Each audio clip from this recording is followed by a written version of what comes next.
তো আজকে আমাদের তাহমিদ ভাইয়ের সাথে আমরা 3C ইঞ্জিনিয়ারিং এর আন্ডারে আমরা একটা কোর্স শুরু করতেছি। তো সেটার ওরিয়েন্টেশন ক্লাস হিসেবে আজকের সেশনটা শুরু করছি।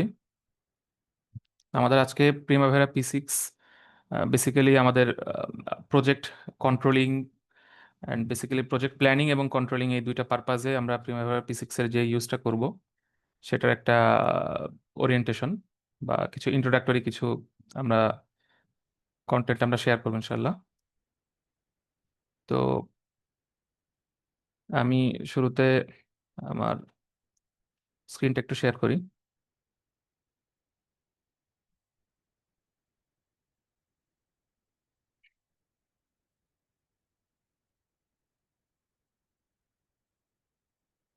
আচ্ছা, আমার স্ক্রিন কি দেখা যাচ্ছে? পার্টিসিপেন্টদের থেকে কেউ কাইন্ডলি একটু এনশিওর করবেন।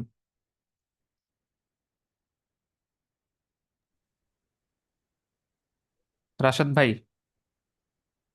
আমার স্ক্রিন কি দেখা যাচ্ছে?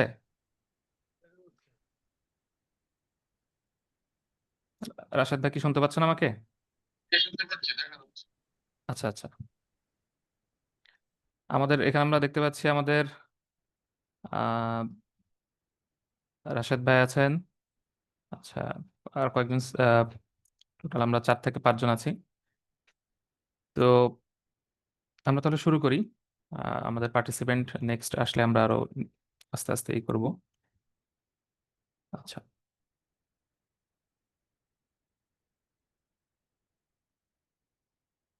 আচ্ছা, প্রজেক্ট প্ল্যানিং আর হচ্ছে মনিটরিং, এই দুইটা টার্ম হচ্ছে আমাদের একটা প্রজেক্টকে একদম শুরু থেকে যদি আমরা চিন্তা করি। প্রজেক্টের শুরু থেকে সবচেয়ে বড় জিনিসটা হচ্ছে প্রজেক্টের প্ল্যানিং। তার কারণ হচ্ছে আমার প্রজেক্টটার প্রথমত হচ্ছে আমি প্রজেক্টটা চুজ করব কিনা, অর্থাৎ এটা আলটিমেটলি আমার ক্যাপাবিলিটির মধ্যে আছে কিনা, প্রজেক্টটা আমি চুজ করব কিনা, দেন হচ্ছে প্রজেক্টটার আউটপুট কেমন হবে, হ্যাঁ, প্রজেক্টটা এক্সিকিউশন করতে পারবো কিনা। তো সবকিছুর জন্য প্ল্যানিং এর একটা প্রয়োজন আছে। আমরা যে কোনো কাজ শুরু করার আগেই আসলে একটা প্ল্যানিং করে নেই। ঠিক আছে, আমাদের নিজেদের মধ্যে একটা পরিকল্পনা থাকে। আমরা নিজেদের পার্সোনাল থেকে শুরু করে অফিস ওয়ার্ক সবকিছুতে আমরা একটা প্ল্যান রাখি। তো একইভাবে একটা প্রজেক্ট হচ্ছে আহ, কম মানে সিম্পল থেকে শুরু করে কমপ্লেক্স লেভেলের যে অ্যাক্টিভিটিগুলো আছে সবগুলো অ্যাক্টিভিটি একসাথে করে একটা প্রজেক্ট অ্যাকচুয়ালি এক্সিকিউশন হয়। তো একটা প্রজেক্টের মধ্যে অনেক অ্যাক্টিভিটি থাকার কারণে প্রজেক্টের কমপ্লেক্সিটিটা একটা পর্যায়ে চলে আসে। তো যার কারণে আসলে প্রজেক্টের প্ল্যানিংটা একটা ম্যান্ডেটরি একটা লেভেলে চলে আসে এবং প্রজেক্টের প্ল্যানিংটা খুবই জরুরি হয়ে পড়ে। এবং তার পাশাপাশি আরেকটা ইম্পর্টেন্ট ফ্যাক্টর হচ্ছে প্রজেক্ট মনিটরিং করা। ঠিক আছে, প্রজেক্টের টোটাল প্রজেক্টটা আমরা যখন চলবে, তখন আমি যে প্ল্যানটা নিয়ে প্রজেক্টটা শুরু করেছিলাম, হ্যাঁ, আমার প্রজেক্টের কয়েকটা আমার থাকবে। একটা হচ্ছে যে আমার কাজের কোয়ালিটিটা মেনটেন হচ্ছে কিনা। ঠিক আছে, এটা তো আমার একটা একটা বেসলাইন থাকবে, সেটার সঙ্গে আমি কম্প্যারিজন করব। আর আরেকটা হচ্ছে আমার টাইম টাইম মেনটেন হচ্ছে কিনা। ঠিক আছে, সো টাইম, কোয়ালিটি এবং কস্ট, এই তিনটা নিয়ে আমরা বেশি জায়গা থেকে একটু বললাম, ডিটেলস সামনে বলবো। তো এই তিনটা জিনিস আসলে আমার প্রজেক্টে মেনটেন হচ্ছে কিনা, এটার একটা স্ট্রাকচার্ড একটা ওয়ে হচ্ছে বা একটা ডিপার্টমেন্ট হচ্ছে আমাদের প্রজেক্ট প্ল্যানিং। ঠিক আছে, তো আমরা যে প্রিমাভেরা P6 সফটওয়্যারটা ইউজ করব, এটার মেইন ডিফারেন্ট কারণটা হচ্ছে আমার প্রজেক্টের প্ল্যানিংটা করা এবং হচ্ছে প্রজেক্ট আমি যখন এক্সিকিউশন ফেজে থাকবে, প্রজেক্ট যখন চলতে থাকবে, তখন প্রজেক্টের প্রত্যেকটা অ্যাক্টিভিটিগুলা এগুলা কোয়ালিটি মেনটেন করা হচ্ছে কিনা এবং মনিটরিংটা। ঠিক আছে, প্রজেক্টের বিশেষ করে প্রজেক্টের টাইমটা মেনটেন করার জন্য মনিটরিংটা খুবই গুরুত্বপূর্ণ। আমি যখন ম্যানেজমেন্টকে দেখাবো যে আমার প্রজেক্টটার আমার যে টার্গেট ছিল, টার্গেট একটা হচ্ছে প্ল্যান, একটা পার্টিকুলার টাইমের একটা প্রজেক্ট। সাপোজ আমার প্রজেক্ট হচ্ছে আমি 5 বছরের জন্য একটা প্রজেক্ট হাতে নিলাম। তো সেই প্রজেক্টটার হয়তোবা 6 মাস হয়ে গেল। এখন ম্যানেজমেন্ট কিংবা হচ্ছে ক্লায়েন্ট অথবা ডোনার এজেন্সি জানতে চাইলো যে আমার প্রজেক্টের এখন কি সিচুয়েশনে আছে। তো ডেফিনেটলি তারা এটার জন্য একটা রেগুলার বেসিসে তারা একটা রিপোর্ট চাইবে তারা। সেটা হইতে পারে মান্থলি বেসিস, কোয়ার্টারলি বেসিস হইতে পারে। একটা রেগুলার বেসিসে একটা সাইকেলে তারা একটা প্রজেক্টের সিনারিও তারা জানতে চাইবে। তো সেক্ষেত্রে আমাদের প্রজেক্ট মনিটরিং বা প্রজেক্ট কন্ট্রোলিং যেটা বলি না কেন, এটা হচ্ছে আমাদের একটা গুরুত্বপূর্ণ একটা ফিল্ড আর কি। তো এটার জন্য বেসিক্যালি আমাদের অনেকগুলো সফটওয়্যার আছে। তার মধ্যে আমরা আজকে যেটা নিয়ে কথা বলবো সেটা হচ্ছে প্রিমাভেরা P6। আমরা এমএসপি ওর ব্যবহার জানি, মাইক্রোসফট প্রজেক্ট।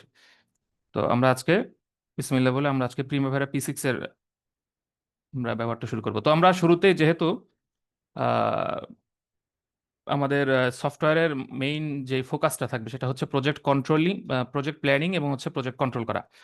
তো এজন্য আমরা আসলে আমাদের রোলটা কি হবে? আমাদের রোলটা হবে এখানে একটা প্রজেক্টে আমাদের রোলটা হবে প্ল্যানিং। প্ল্যানিং ইঞ্জিনিয়ার হিসেবে আমরা এই রোলটা প্লে করব। তো আমাদের সেক্ষেত্রে আমাদের কি কি রোল থাকবে স্পেসিফিক যদি কয়েকটা পয়েন্ট বলি, সেগুলো আমি একটু আপনাদের সামনে একটু সংক্ষেপে কিছু জিনিস তুলে ধরবো। তো প্রথমটা হচ্ছে প্রিপারেশন অফ ওয়ার্ক শিডিউল। আমরা যখন কোনো প্রজেক্ট শুরু করি তখনই হচ্ছে একটা ওয়ার্ক শিডিউল। এক মিনিট, সরি।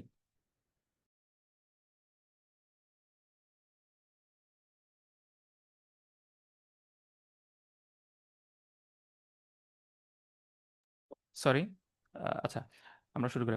তো এই যে ওয়ার্ক শিডিউল, একটা ওয়ার্ক শিডিউল হচ্ছে প্ল্যানিং ইঞ্জিনিয়ারের একদম বেসিক যে কাজটা যদি বলি সেটা হচ্ছে ওয়ার্ক শিডিউল তৈরি করা।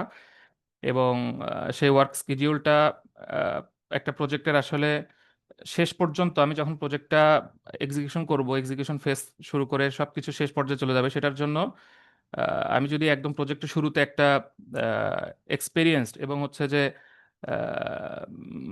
একটা স্কেডিউল যদি আমরা তৈরি করতে পারি, দেন হচ্ছে আমরা প্রজেক্টের ব্যাপারে আমরা শুরু থেকে আমরা কনফিডেন্ট থাকতে পারবো যে আমরা শেষ পর্যায়ে পর্যন্ত প্রজেক্টটা আমরা এক্সিকিউট করতে পারবো এবং এই প্রজেক্ট থেকে আমরা আমাদের ডিজায়ার্ড যে বেনিফিট বা ডিজায়ার্ড যে আউটপুট সেটা আমরা পাবো।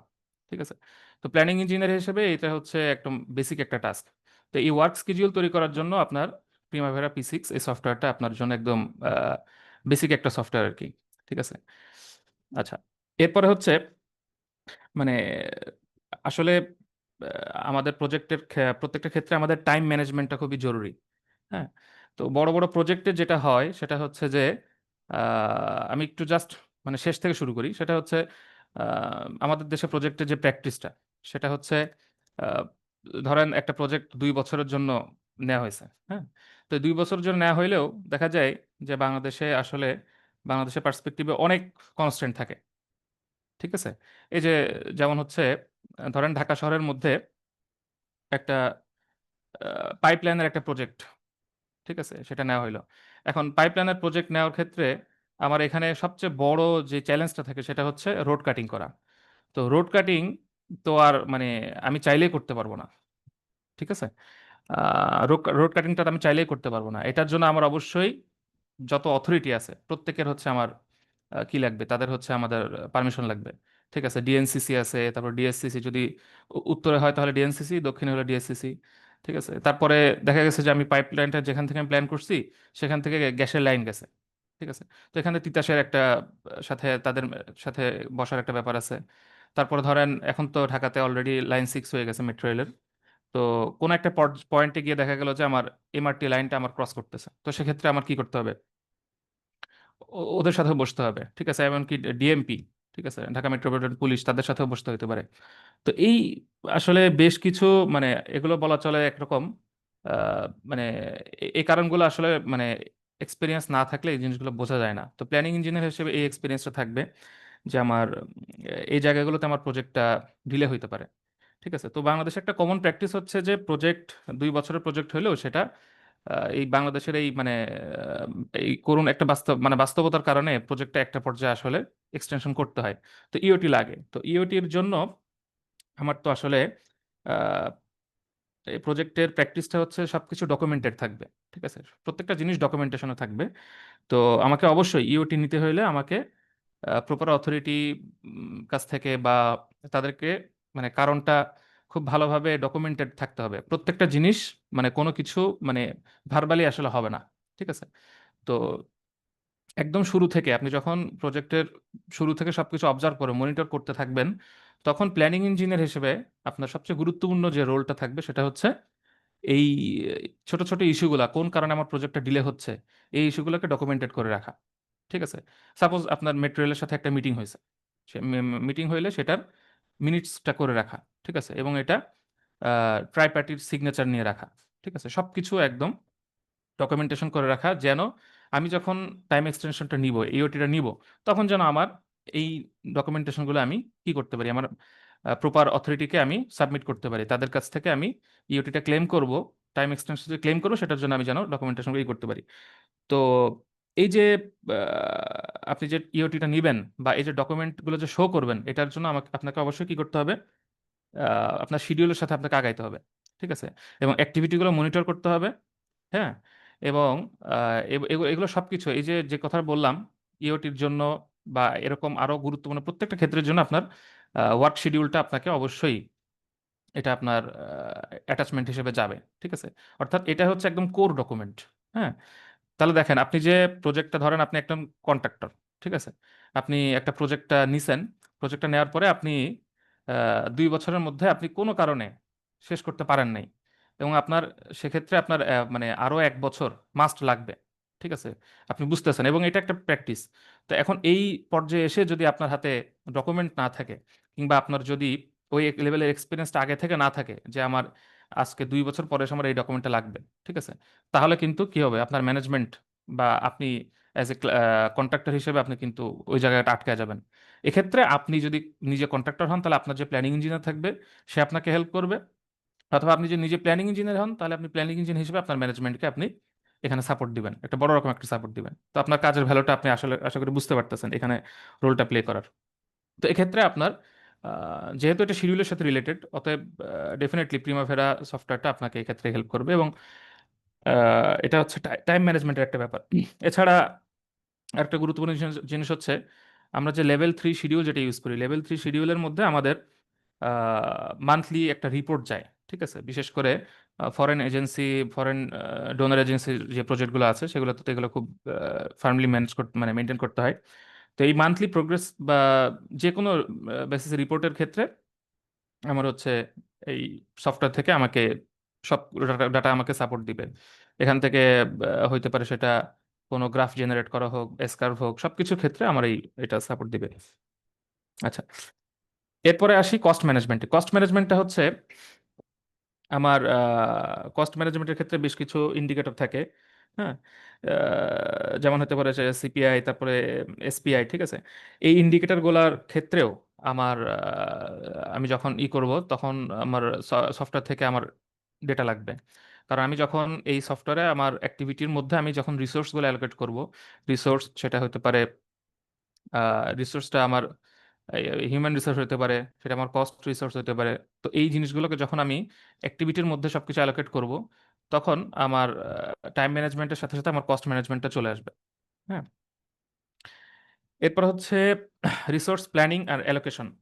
রিসোর্স প্ল্যানিং এর ক্ষেত্রে মানে আমার সাইটে বিশেষ করে আমি যখন একটা প্ল্যানিং ইঞ্জিনিয়ার আসলে প্রত্যেকটা ক্ষেত্রেই তাকে রোল প্লে করতে হবে। সাইটের সাথে তার কানেক্টিভিটি থাকবে, সেটা আমরা পরে একটা ডিটেলস আসবো।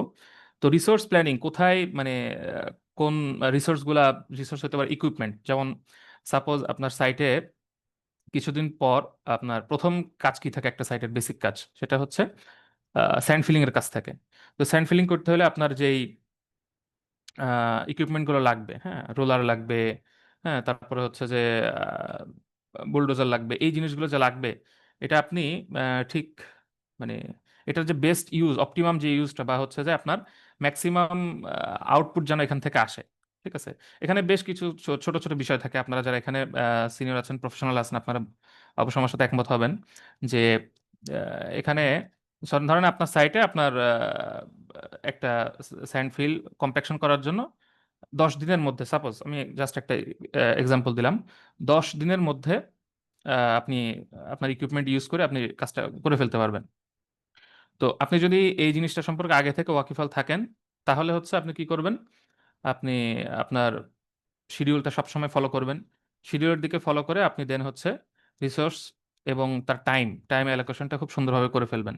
হ্যাঁ, প্ল্যানিং ইঞ্জিনিয়ার হিসেবে এটা আপনার আপনার এক্সপিরিয়েন্স থেকে এবং আপনার আহ, মানে ইসের জায়গা থেকে, এফিসিয়েন্সির জায়গা থেকে আপনি কাজটা এনশিওর করবেন যাতে আপনার মেশিনগুলো আইডল, মানে সাইটে বসে না থাকে। ঠিক আছে, ধরেন আপনার আজকে হচ্ছে আমাদের 8 নভেম্বর, ঠিক আছে, আপনার 16 তারিখ থেকে হচ্ছে আপনার 26 তারিখ, এই 10 দিনের মধ্যে আপনি কাজটা তুলে ফেলতে পারবেন। কিন্তু আপনার যদি এই জিনিসটা আগে থেকে প্ল্যানে না থাকে বা শিডিউলটা যদি আপনার সামনে না থাকে, অনেক সময় হয় কি যে একটা কাজ আপনি করবেন কিন্তু ডকুমেন্টেড বা সামনে, অনেক সময় ধরেন আপনি বাসায় একটা কাজ লিখে রাখবেন, ঠিক আছে, লিখে রাখলে হয় কি কাজটা হচ্ছে যে খুব সুন্দর একটা সিনারিও চলে আসে। তো শিডিউলটা হচ্ছে আমাদেরকে সেই কাজটা করে, শিডিউলটা যখন সামনে থাকে তখন হচ্ছে আমাদের সিনারিওটা সবকিছু ডিটেলস আসে আর কি। হ্যাঁ, আজ থেকে এতদিন পরে কি হবে না হবে সবকিছু প্রজেক্টে সেই জিনিসটা একদম চোখের সামনে থাকবে।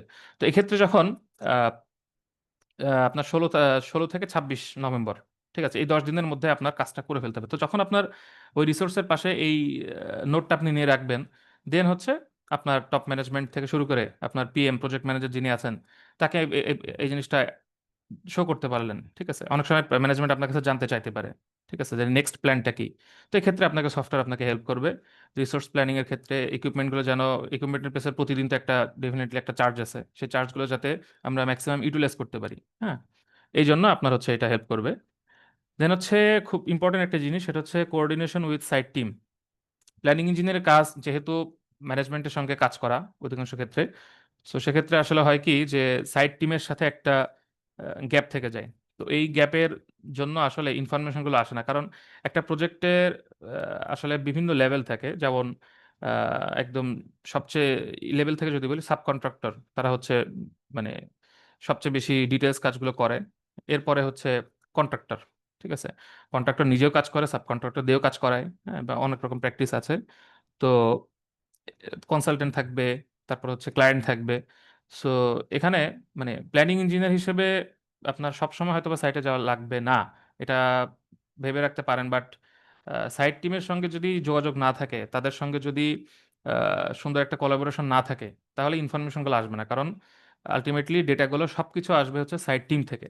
ঠিক আছে, ধরেন একদিন হচ্ছে একটা সিম্পল একটা ইভেন্ট, ঠিক আছে, যেটা আমি শুরু থেকে বলতেছি যে প্রজেক্টে আসলে প্ল্যানিং ইঞ্জিনিয়ারের সবচেয়ে গুরুত্বপূর্ণ রোলটা হচ্ছে সবকিছু ডকুমেন্টেড করে রাখা।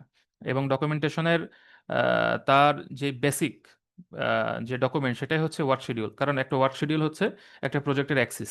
হ্যাঁ, একটা অ্যাক্সিস থাকে না, যে অ্যাক্সিসকে আমি মানে অ্যাক্সিসটা আমার সেন্টারে থাকে এবং সেই অ্যাক্সিসকে আমি আহ, ধরে আমি কাজগুলো করে থাকি। তো ওয়ার্ক শিডিউল হচ্ছে আমার একটা প্রজেক্টের অ্যাক্সিস। তো এখন আমি যদি সাইট টিমের সাথে সবসময় আমি একটা কোঅর্ডিনেশন রাখি, তাদের সাথে পার্সোনাল বা প্রফেশনাল রিলেশন যেটা বলি না কেন, সেটা যদি মেনটেন করি এবং যে কোনো ইনফরমেশন যদি আমার কাছে সবসময় থাকে, তাহলে আমি সাইটের যে ডেইলি রেকর্ডগুলো আমার কাছে থাকবে এবং আমার অ্যাক্টিভিটির সাথে কানেক্টেড কোনো কিছু, হ্যাঁ, যেটা ফিউচারে কোনো ক্লেম রিলেটেড কোনো ইস্যু কিংবা যে কোনো কন্ট্রাকচুয়াল কোনো ইস্যু যদি আমার হয়ে থাকে, দেন আমাকে প্ল্যানিং ইঞ্জিনিয়ার হিসেবে আমি এখানে রোল প্লে করতে পারবো। হ্যাঁ, ধরেন সাপোজ আপনি কনসালটেন্ট পার্টি আছেন। হ্যাঁ, এখন সাইটে রেইনের কারণে একটা ফ্ল্যাট হয়েছে। ঠিক আছে, সাইটটা হচ্ছে একটু মানে একটা জায়গা আবদ্ধ। আমার কথা কি সবাই শুনতে পাচ্ছেন? একজন কাইন্ডলি একটু ইকোনমিক একাই কথা বলে যাচ্ছে কিনা। হ্যাঁ, আচ্ছা আচ্ছা, জি জি, আমি কন্টিনিউ করি তাহলে। তো ধরেন সাইটে হচ্ছে কোনো কারণে একটা হেভি রেইনের কারণে ফ্লাড হয়েছে। তো এখন কন্ট্রাক্টর কি করবে? কন্ট্রাক্টর ডেফিনেটলি এই জিনিসটাকে তারা কাজে লাগাবে। ঠিক আছে, আমার প্রজেক্টের এক্সপিরিয়েন্স থেকে এরকম হয়েছে যে দেখা গেছে যে ফ্লাড হয়েছে, ভালো কথা, কিন্তু আমার টিম লিডার হঠাৎ করে মানে খুব চিন্তিত হয়ে পড়ছে। সে আমাকে দ্রুত ডাকছে, ডেকে বলছে তুমি এখনই যাও সাইটে গিয়ে। আমি আবার সাইটে মাঝে মাঝে একটু যাই, সাইটে গিয়ে টিম লিডারের এই করুন যে আমি ড্রোন ক্যামেরা ইউজ করে তাকে, সে যখনই আমাকে যেভাবে ইনস্ট্রাকশন দেয় সেভাবে আমি সাইটের মনিটরিংটা করি আর কি। ড্রোন ফটো থেকে যে মনিটরিংটা সেটা করি। তো আমাকে বললো যে তুমি এখনই যাও, গিয়ে হচ্ছে একদম পুরা একটা ওভারঅল ভিউ একটা নিয়ে নিয়ে আসো। ঠিক আছে, তো এটার কারণ হচ্ছে আমি টিম লিডার বলার সাথে সাথে আমি সেটা কাজটা করলাম, করে এসে যেটা হলো যে উনি সাথে সাথে একটা লেটার রেডি করলেন। ঠিক আছে, লেটার রেডি করার পরে ওইটার অ্যাটাচমেন্টে উনি ওই ফ্ল্যাটের ইভেন্টগুলো দিয়ে দিলেন। ঠিক আছে। তো ফ্ল্যাটের সবকিছু ফটোগ্রাফি দেওয়ার পরে উনি কি করলেন, লেটারে কন্ট্রাক্টরকে ক্লিয়ারলি মেনশন করে দিলেন যে হচ্ছে এটা কন্ট্রাকচুয়ালি বলা আছে যে ফ্লাড সাইটে কোনো রকম ফ্লাড ইভেন্ট হলে এটা সম্পূর্ণ কন্ট্রাক্টরের রেসপন্সিবিলিটি। ঠিক আছে।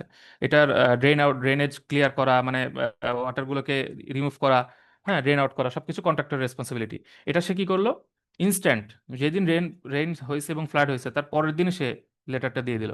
এতে কি হলো, কারণ টিম লিডার তো হচ্ছে একটা মানে ম্যানেজমেন্ট লেভেলের লোক, তো সে ডেফিনেটলি কি আহ, এই কাজটা তো প্ল্যানিং এর সাথে কানেক্টেড। হ্যাঁ, সে কি করলো যে এই ইভেন্টটা যদি এখনই যদি আমি মানে এটার মানে মিজারটা না নেই, তাহলে কি হবে, আজ থেকে 2 বছর পরে কন্ট্রাক্টর তো ডেফিনেটলি এটা মনে রাখবে। সে কি করবে, এটার ক্লেম চাবে। ঠিক আছে, বলবে যে এই কারণে কি হয়েছে। তা আসলে কনসালটেন্ট আর কন্ট্রাক্টরের মাঝে মানে ব্যাপারটা তো এইরকমই আসলে, তাই না? যে আসলে রেসপন্সিবিলিটি কার কাছে যায়। ঠিক আছে, এই জন্য সব আপনি যেই পার্টি থাকেন না কেন, আপনাকে এখানে সবসময় অ্যাক্টিভ থাকতে হবে আর কি। তো এই জিনিসটা আসলে, এই যে ডকুমেন্টেড থাকলো, এটা ডেফিনেটলি অ্যাক্টিভিটির সাথে কানেক্টেড থাকবে। হ্যাঁ, এটা একটা করবে আর কি, প্ল্যানিং ইঞ্জিনিয়ার হিসেবে আপনি এখানে এই জিনিসটাই করতে পারবেন। আচ্ছা, এরপরে এমন হয়েছে যে কন্ট্রাক্টর কি করছে, কন্ট্রাক্টর হচ্ছে রাতের বেলা, হ্যাঁ, মানে তারা এভাবে লেটার দিছে যে আমাদের রাতের অন্ধকারে রাতের বেলা হচ্ছে আমাদের সাইট থেকে এরকম ম্যাটেরিয়াল চলে গেছে, চুরি হয়ে গেছে। ঠিক আছে। তো আসলে মানে অনেক রকম এক্সপিরিয়েন্স হতে পারে। তো এখানে আসলে সাইট টিমের সাথে যখন আপনার একটা মানে খুব সুন্দর একটা কানেক্টিভিটি থাকবে, ঠিক আছে, আপনার আপনি ধরেন কনসালটেন্ট পার্টে আছেন বা কন্ট্রাক্টর পার্টে আছেন, যেখানে আছেন না কেন, সাইট টিমের সাথে যখন আপনার থাকবে, তখন আপনি এই জিনিসগুলা মানে ইনস্ট্যান্ট আপনি ইনফরমেশন পেয়ে যাবেন। ঠিক আছে, এবং আপনার অ্যাক্টিভিটিগুলোকে আপনি খুব ভালোভাবে মনিটর করতে পারবেন যে এটার দ্বারা কোন কোন অ্যাক্টিভিটি আমার এফেক্টেড হইতে পারে এবং ফিউচারে আমার কি কি প্রবলেম হইতে পারে, কন্ট্রাকচুয়াল বেসিসে হোক অথবা টাইম কস্ট রিলেটেড যে কোনো কিছু ক্ষেত্রে। আচ্ছা, এরপর হচ্ছে লুক অ্যাহেড শিডিউলের ব্যাপারে আমি একটু জাস্ট পরের স্লাইড থেকে একটু ঘুরে আসি। আচ্ছা, লুক অ্যাহেড শিডিউলে হচ্ছে আহ, কয়েকটা বিষয় থাকে। একটা হচ্ছে আমাদের একটা বেসলাইন শিডিউল থাকে। হ্যাঁ, বেসলাইন শিডিউলে আমরা একদম শুরু থেকে যদি একটা অ্যাপ্রুভড একটা বেসলাইন শিডিউল থাকে, হ্যাঁ, সেটার বেসিসে আমরা আসলে আমাদের প্ল্যানগুলো আমরা মনিটর করি, কম্প্যারিজন করি। ধরেন একদম প্রজেক্ট আমার 2023 সালে আমার হয়তো বা একটা, আমি যে প্রজেক্টটা আছি সেটা হচ্ছে সাপোজ আমার এই প্রজেক্টটা আমার শুরু হয়েছে। সো এখন সাধারণত 2 বছর পরে এসে আমার প্রজেক্টটা ডেফিনেটলি কি হবে, আমার প্ল্যান কোনো ক্ষেত্রে অ্যাক্টিভিটির টাইম টাইম যেটা, এটা ডেফিনেটলি চেঞ্জ হবে। ঠিক আছে। তো সেক্ষেত্রে বেসলাইন শিডিউল আমাকে একটা গাইডলাইন দিবে। হ্যাঁ, এটা হচ্ছে আমার বেস হিসেবে থাকবে। তো লুক অ্যাহেড শিডিউলটা কি করবে, লুক অ্যাহেড শিডিউলটা হচ্ছে 1+3, 1+3 হতে পারে, 1+2 হতে পারে, মানে এই মাস এবং পরের 2 মাস। ঠিক আছে, এই 2 মাসের একটা প্ল্যানিং ইঞ্জিনিয়ার হিসেবে আমার কাছে থাকবে। ঠিক আছে, এখানে লুক অ্যাহেড আমি যখন ধরেন আমি আজ থেকে 2-3 মাসের পরের কাজ, নেক্সট মান্থ হোক, তার তার পরের 2 মাস হোক, এই অ্যাক্টিভিটিগুলো যখন আমি জানবো, হুম, তখন কি হবে, প্রজেক্ট ম্যানেজার, হ্যাঁ, প্রজেক্ট ম্যানেজার তো আসলে কি করবে, প্রজেক্ট ম্যানেজার ডেফিনেটলি মানে আমাকেই এই কাজগুলোর জন্য সবকিছু অ্যাসাইন করবে। প্ল্যানিং ইঞ্জিনিয়ার যদি আমরা যখন আমরা রোল প্লে করব, তো তখন যে কোনো কিছুর ক্ষেত্রে প্ল্যান নেওয়ার ক্ষেত্রে লুক অ্যাহেড শিডিউলটা আপনাকে হেল্প করবে কিভাবে ডিসিশন নেওয়ার জন্য। হ্যাঁ, আপনি ধরেন 2-3 মাস পরের প্ল্যানগুলো যখন আপনার সামনে ক্লিয়ার থাকবে, একটা পিকচার থাকবে এবং এখানে ডিটেলস মাইক্রো লেভেলের কাজগুলো থাকবে, তখন আপনি একটা ডিসিশন নিতে পারবেন যে ওইটার রেসপেক্টে আমি আজকে 1 মাস আগে বসে আমি কি কি ডিসিশন নিব এখানে। হ্যাঁ, এরপর হচ্ছে সাইটে এক্সিকিউশন, সেই হিসেবে আপনি সাইটে একটা এক্সিকিউশন নিয়ে ফেলতে পারবেন। ঠিক আছে, যে আমার হাতে 2 মাস আছে, 2 মাস পরে আমি এই কাজটা করব, তাহলে সেই অ্যাক্টিভিটির সাপেক্ষে আমি এখন এই কাজটা সাইট করে ফেলি। ঠিক আছে, এভাবে করে আপনি একটা ফিডব্যাক নেবেন আপনার মাস্টার শিডিউল যেটা আছে। হ্যাঁ, মাস্টার শিডিউলের সাথে আপনি একটা কম্পারিজন করে আপনি একটা ফিডব্যাক পাবেন। তো আমরা আবার একটু ব্যাক করি। তো এখানে লুক অ্যাহেড শিডিউল যেটা বললাম, হ্যাঁ, এটা আসলে আপনার যখন 4 থেকে 5টা অ্যাক্টিভিটির ক্ষেত্রে এটা কোনো হয়তোবা কমপ্লেক্স মনে না হতে পারে, বাট যখন আপনার একটা প্রজেক্টে টোটাল ধরেন আহ, অনেকগুলো অ্যাক্টিভিটি থাকবে, হ্যাঁ, ডিজাইন থেকে শুরু করে প্রকিউরমেন্ট, কনস্ট্রাকশন, এরকম অনেকগুলো যখন অ্যাক্টিভিটি থাকবে, তখন আপনার এই লুক অ্যাহেড শিডিউলটা আপনাকে খুবই হেল্প করবে। কারণ হচ্ছে আহ, আর 2-3 মাস পরে যখন আপনার যে কাজটা হবে, হ্যাঁ, সেটার জন্য আপনার ডেইলি যে সাইটের প্রোগ্রেসটাও রাখবেন, এবং পাশাপাশি আপনি ম্যানেজমেন্টকে আপনি এই বিষয়ে আগে থেকে ওয়াকিফাল করতে পারবেন। ঠিক আছে? তো এটা হচ্ছে ডেফিনেটলি একটা প্ল্যানিং ইঞ্জিনিয়ার হিসেবে আপনার এটা একটা বেসিক রিকোয়ারমেন্ট থাকবে। আচ্ছা, এরপরে হচ্ছে কেপিআই বেসড প্রোগ্রেস রিপোর্ট। হ্যাঁ, কেপিআই বেসড প্রোগ্রেস রিপোর্টটার একটা বেসিক সিনারিও হচ্ছে একটা মোটামুটি একটা বড় সাইজের এর মধ্যে একটা A3 পেপারের মধ্যে একটা ওভারঅল সিনারিও থাকবে। হ্যাঁ, একটা আপনার ডেইলি যে সাইট রেকর্ড, এটা আসলে একটা বলতে গেলে যে প্রতিদিন আমার প্রজেক্টে যে কাজগুলো হয়ে যাচ্ছে ডেইলি সাইট রেকর্ড, সেটার একটা সিনারিও, যে একটা এক পেজের মধ্যে সব ইনফরমেশন থাকে। এখানে হতে পারে আপনার হচ্ছে টোটাল প্রজেক্টের আপনার হচ্ছে ফিজিক্যাল প্রোগ্রেস থাকবে। হ্যাঁ, তারপর হচ্ছে ফাইন্যান্সিয়াল প্রোগ্রেস থাকবে। তারপরে প্রজেক্টের একটু আগে যে কথাগুলো বললাম যে ডিলে হচ্ছে, হ্যাঁ, এই ডিলের রিজনগুলো কি কি, কি কি কারণে ডিলে হচ্ছে এই কারণগুলো থাকবে। হ্যাঁ, এগুলো আপনার চোখের সামনে একদম স্পষ্ট থাকবে। এটা হচ্ছে কেপিআই বেসড প্রোগ্রেস রিপোর্ট। তারপরে ধরেন সাইটে আপনার হেলথ অ্যান্ড সেফটি ইস্যু থাকতে পারে, যেমন আহ, আমাদের প্রজেক্টে হচ্ছে কিছুদিন আগে একটা অকারেন্স হয়েছিল যে একটা লেবার, এটা তো একটা কমন একটা ইস্যু হইতেই পারে, এটা আমাদের প্রজেক্টে একটা রেগুলার ইভেন্ট, কোনো কারণে সে রিভার করতে গিয়ে তার একটা অ্যাক্সিডেন্ট হয়েছে। ঠিক আছে? সো তার যে অ্যাক্সিডেন্ট হয়েছে, এইটার জন্য আমাদের যিনি এনভায়রনমেন্টাল এক্সপার্ট আছেন, হ্যাঁ, বা সোশ্যাল এক্সপার্ট আছেন, ওনার অধীনে হেলথ অ্যান্ড সেফটি পার্সন আছেন। তো ওই টিমটাকে কি করতে হয়েছে, কন্ট্রাক্টরের যে ডক্টরটার প্রেসক্রিপশন বা তার যে সবকিছু ডকুমেন্টেশনগুলো তার কাছে রাখতে হয়েছে। ঠিক আছে? কারণ কি, এটা একটা হেলথ অ্যান্ড সেফটি ইস্যু। আর বিশেষ করে যেগুলো হচ্ছে ইন্টারন্যাশনাল ফান্ডেড প্রজেক্ট, সেগুলোতে এই ইস্যুগুলো খুবই কনসার্নিং আর কি। এগুলো সবকিছু রেকর্ড রাখা লাগে, যাতে মানে সবকিছু প্রপার ডকুমেন্টেশন হয় এবং ফিউচারে কোনো একটা ইস্যু হলে যেন এই জিনিসগুলো সবকিছু রেকর্ডেড থাকে। আচ্ছা, এরপরে হচ্ছে আরো কি কি থাকবে, যেমন হচ্ছে আপনার কারেন্টলি মানে একদম এখন রানিং আপনার কত কি কি পার্সোনাল আছে। হ্যাঁ, টোটাল পার্সোনালের রেকর্ডটা থাকবে। দেন হচ্ছে ওয়েদার কন্ডিশন। হ্যাঁ, এগুলো থাকবে। তাহলে কেপিআই বেস প্রোগ্রেস রিপোর্টে আমার ফিজিক্যাল ফাইন্যান্সিয়াল থেকে শুরু করে হেলথ অ্যান্ড সেফটি, ওয়েদার, হ্যাঁ, তারপর হচ্ছে রিসোর্স, হ্যাঁ, মানে আপনার পার্সোনাল, এই সব ব্যাপারগুলো থাকবে। তো এই যে কেপিআই বেস প্রোগ্রেস রিপোর্ট আপনি একটা পেজের মধ্যে, হ্যাঁ, আপনার ম্যানেজমেন্টকে মানে পছন্দনীয় একটা জিনিস। আমি ডিটেলস একটু পরে যাব। ম্যানেজমেন্টের কাছে এটা খুবই পছন্দনীয় একটা জিনিস। ধরেন আপনি একটা জিনিস সামারি করে দিলেন, ক্লিয়ার করে তার কাছে প্রজেক্টের সামারিটা আপনি তাকে শো করলেন। তো এটা আসলে আপনার সফটওয়্যার থেকে আসবে। হ্যাঁ, সফটওয়্যারে যেই আপনি শিডিউলটা করতেছেন সেখান থেকে স্ট্রাকচারড ওয়েতে আসবে। আপনার সফটওয়্যার আপনাকে সুন্দরভাবে কাজটা গুছাই দেবে। আর এরপর হচ্ছে এসকার্ভ বা ক্যাশ ফ্লো।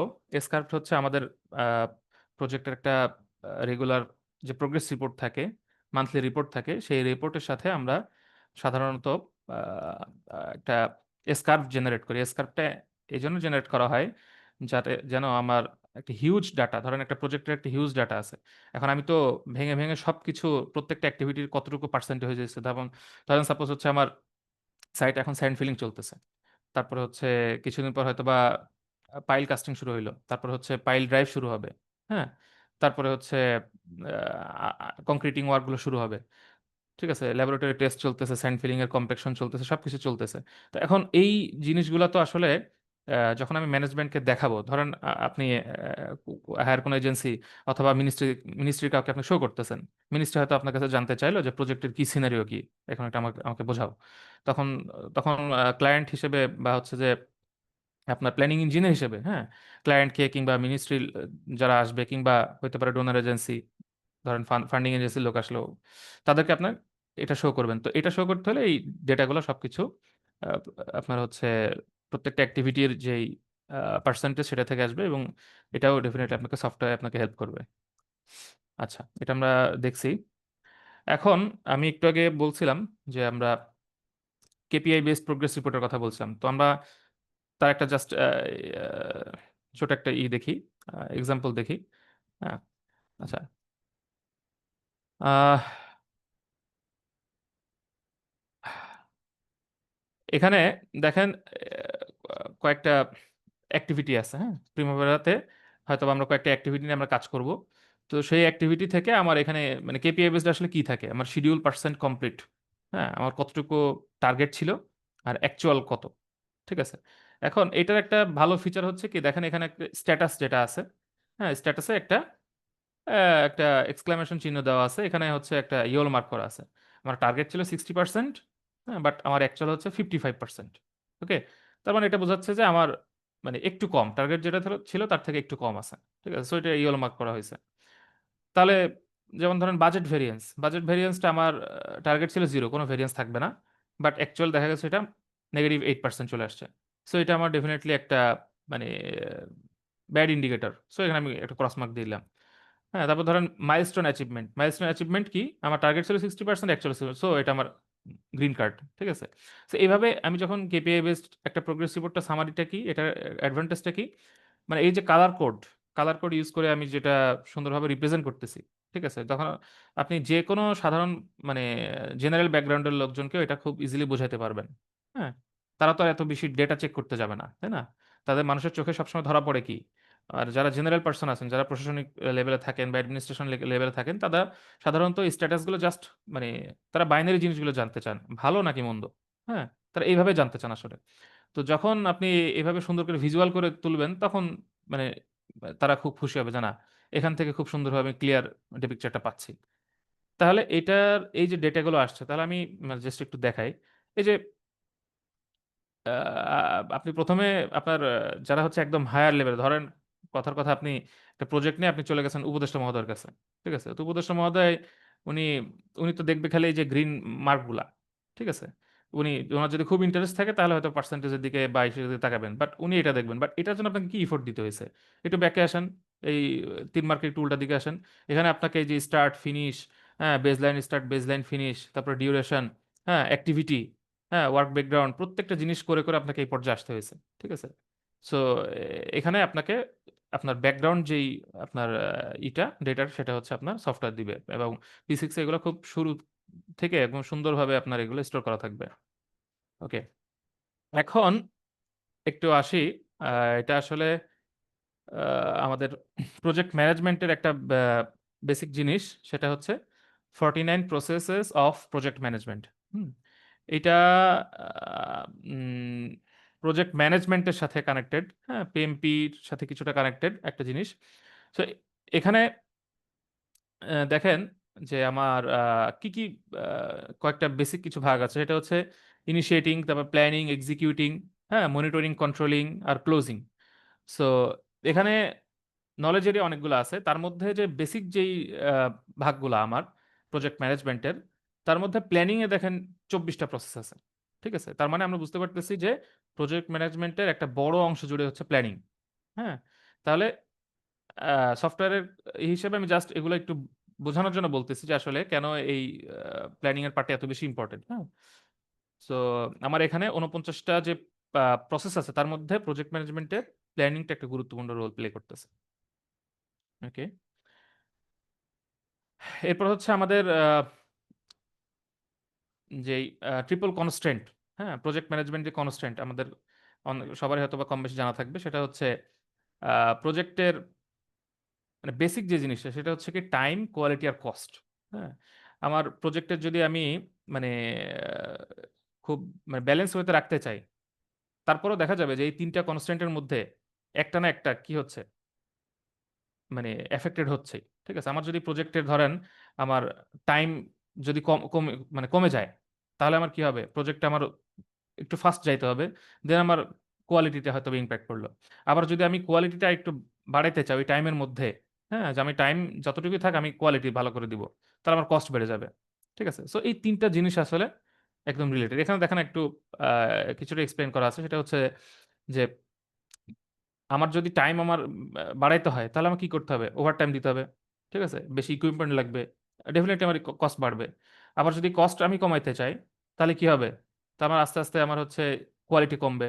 আবার যদি কোয়ালিটি যদি আমি বাড়াতে চাই, তাহলে কি হবে, আমার হচ্ছে ম্যাটেরিয়াল ভালো দিতে হবে, হ্যাঁ, টাইম বাড়াইতে হবে। সো আলটিমেটলি এই জিনিসগুলো হচ্ছে প্ল্যানিং ইঞ্জিনিয়ার হিসেবে বা প্রজেক্ট ম্যানেজমেন্টের একটা গুরুত্বপূর্ণ পার্ট।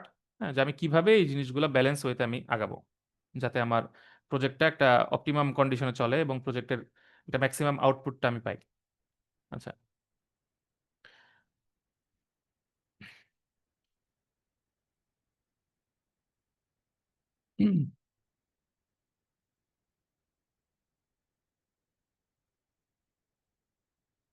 আচ্ছা, এরপর হচ্ছে আমাদের পার্ট এর যে ব্যাপারটা, সেটা হচ্ছে আমাদের, আমরা যে প্রজেক্টটা করতেছি এটার ইভ্যালুয়েশনটা, হ্যাঁ, আমরা ইভ্যালুয়েশনটা কিভাবে করব। ইভ্যালুয়েশনটার ক্ষেত্রে হচ্ছে বেসিক জিনিসটা হচ্ছে, যেমন হচ্ছে ধরেন অপটিমিস্টিক, মোস্ট লাইকলি আর পেসিমিস্টিক। হ্যাঁ, এখানে ফর্মুলাটা হচ্ছে কি, অপটিমিস্টিক, হ্যাঁ, তারপর হচ্ছে পেসিমিস্টিক, আর হচ্ছে মোস্ট লাইকলি যে ইভেন্টগুলো থাকবে সেটার 4 টাইমস, 4 গুণ। ঠিক আছে, এই তিনটা একটা এভারেজ আমরা নিব, এই চারটা জিনিসের এভারেজ আমরা নেই। তো ধরেন এখানে একটা, আমি প্রজেক্ট আমি মানে ক্লায়েন্ট হিসেবে কাউকে দিব, আমি একটু অন্য বিষয়ে আসি। ক্লায়েন্ট হিসেবে আমি কাউকে দিব, তো সেক্ষেত্রে আমার একজন আমাকে বলল যে সে হচ্ছে 5 বছরের মধ্যে প্রজেক্টটা করে দিতে পারবে। ঠিক আছে, সাপোজ অন্য একটা বললো আহ, সেটা 15 ইয়ার্স লাগবে। ঠিক আছে, তাহলে তো এটা হচ্ছে মোস্ট ওর্স্ট কেস সিনারিও। হ্যাঁ, আর ধরেন বাকি যারা আছে, হ্যাঁ, বাকি ধরেন 8-10টা কোম্পানি আছে, তারা বলল যে তারা মোটামুটি, তারা যে মানে ফিগারগুলো বলছে, তার একটা এভারেজ টাইম হচ্ছে 7 ইয়ার্স, 7 বছরের মধ্যে প্রজেক্টটা করে দিতে পারবে। ধরুন একটা মাস্টার প্রজেক্ট, হ্যাঁ, মাস্টার প্ল্যানের কথা বলছি। তো সেক্ষেত্রে আপনি কি করবেন, এখান থেকে আপনি পার্ট অ্যানালাইসিসটা করবেন, এই ডাটাগুলো থেকে পার্ট অ্যানালাইসিস করবেন। হ্যাঁ, এখান থেকে আপনি একটা একটা রিয়েলিস্টিক একটা এক্সপেক্টেড ডিউরেশন বা কস্ট এগুলো আপনি পেয়ে যাবেন। ঠিক আছে? আচ্ছা, এখন আসে হচ্ছে আমাদের যেই শিডিউলগুলো আছে, হ্যাঁ, আমাদের একদম আস্তে, এখন আমি যে ইগুলো বলবো সেটা হচ্ছে আমাদের সরাসরি ওয়ার্ক শিডিউলের সাথে কানেক্টেড। আমাদের ওয়ার্ক শিডিউল যেটা থাকে সেটাতে মোটামুটি অনেকগুলো লেভেল হতে পারে। তো বেসিক যদি বলি তাহলে 5টা লেভেল। হ্যাঁ, 5টা লেভেলের শিডিউল হয়। তো একটা প্রজেক্ট যখন শুরু হয়, একদম প্রজেক্ট বিডিং স্টেজ থেকে শুরু করে, তখন হচ্ছে মেজর কিছু মাইলস্টোন টাইপ কিছু ওয়ার্ক শিডিউল তৈরি করতে হয়। ঠিক আছে, যেখানে হচ্ছে আমি প্রজেক্টটা আমি নিব নাকি নিব না, হ্যাঁ, গো অথবা নো গো, মানে প্রজেক্টটা আমি আমার ইসের জন্য কার্যকরী হবে কিনা, ইফেক্টিভ হবে কিনা, এটার জন্য যে শিডিউলটা সেটা হচ্ছে লেভেল 1 শিডিউল। এবং এটার সাথে আমার যারা রেসপন্সিবল বা স্টেক হোল্ডার যারা আছেন, তারা একদম টপ লেভেলের, হ্যাঁ, তারা এখানে যুক্ত থাকেন। এটাকে বলা হয় প্রজেক্ট মাস্টার শিডিউল বা পিএমএস।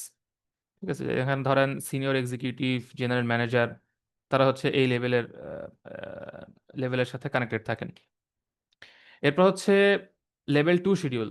লেভেল 2 শিডিউলটা হচ্ছে কি, আমার এটা হচ্ছে একটা সামারি মাস্টার শিডিউল, লেভেল 1 শিডিউলেরই একটা একটু মানে ছোটখাটো একটা ব্রেকডাউন টাইপ। ওকে, সো এখানে কি কি থাকতে পারে, এখানে হচ্ছে লেভেল 1 এর ইনফরমেশনগুলো থাকবে, একটু এক্সপ্যান্ড করা থাকবে, কিছু অ্যাক্টিভিটি এখানে শো করবে। হ্যাঁ, কিছু অ্যাক্টিভিটি শো করবে, মেজর কিছু আইটেম থাকবে, হ্যাঁ, ক্যাপিটাল কিছু আইটেম থাকবে।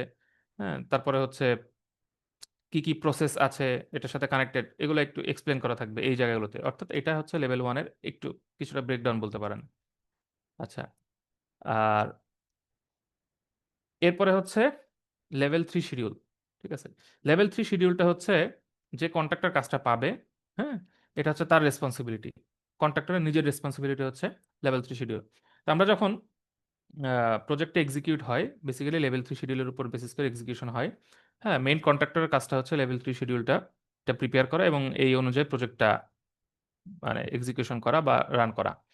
তো লেভেল 3 শিডিউলের মধ্যে উম, কি কি থাকতে পারে, যেমন হচ্ছে আমাদের প্রজেক্টের একদম যদি বেসিক 3টা বা 4টা আইটেম বলি, সেটা হচ্ছে ইঞ্জিনিয়ারিং ডিজাইন, দেন হচ্ছে প্রকিউরমেন্ট, আর হচ্ছে কনস্ট্রাকশন, আর ফাইনালি টেস্ট কমিশনিং যদি থাকে সেটাও থাকবে। ঠিক আছে, তো এটা হচ্ছে লেভেল 3 শিডিউল। হ্যাঁ, এটার যারা স্টেক হোল্ডার তারা হচ্ছে কি, ওনার্স রিপ্রেজেন্টেটিভ, তারপর হচ্ছে সুপারিনটেন্ডেন্টস, তারপর হচ্ছে জেনারেল ফোরম্যান, এইগুলো। হ্যাঁ, এটা হচ্ছে এটার সাথে কানেক্টেড। এরপর হচ্ছে লেভেল 4 শিডিউল। আমি আরেকটু ডিটেলসে যাচ্ছি। লেভেল 4 শিডিউলটা কি, প্রজেক্টের যারা সাবকন্ট্রাক্টর পার্টে থাকবে, হ্যাঁ, কন্ট্রাক্টরের অধীনে যারা থাকবে সাবকন্ট্রাক্টর, আমি শুরুতে বলছিলাম যে তারা হচ্ছে একদম মানে ফিল্ডের সবচেয়ে মানে কোর লেভেলে তারা কাজ করে। ঠিক আছে, তো তারা হচ্ছে যেই শিডিউলটা মেনটেন করবে সেটাকে বলা হচ্ছে লেভেল 4 শিডিউল, সাবকন্ট্রাক্ট লেভেলে যে কাজটা হবে। হুম, লেভেল 3 শিডিউলের একটা ব্রেকডাউন বলতে পারেন। লেভেল 3 শিডিউল হচ্ছে ডিজাইন, হ্যাঁ, প্রকিউরমেন্ট, তারপর হচ্ছে কনস্ট্রাকশন, এই বেসিক আইটেমগুলোর এগুলো সব কিছু থাকে। আর লেভেল ফোর শিডিউলে হচ্ছে কাজটা কিভাবে হবে, ঠিক আছে, ওইটার আহ, সবকিছু সাবকন্ট্রাক্ট লেভেলে যেই ম্যানেজমেন্টটা হবে সেটা হচ্ছে লেভেল ফোর শিডিউল হিসেবে হবে। আচ্ছা, এরপর হচ্ছে লেভেল ফাইভ শিডিউল। ঠিক আছে, এটা হচ্ছে একদম ডিটেল শিডিউল, মাইক্রো লেভেল বলতে পারেন। ঠিক আছে, আহ, এখানে বলা হচ্ছে দেখেন, টিপিক্যালি বার চার্টস বা Gantt charts, the schedules are replaced every 1, 2 or 4 weeks depending on the complexity of the work.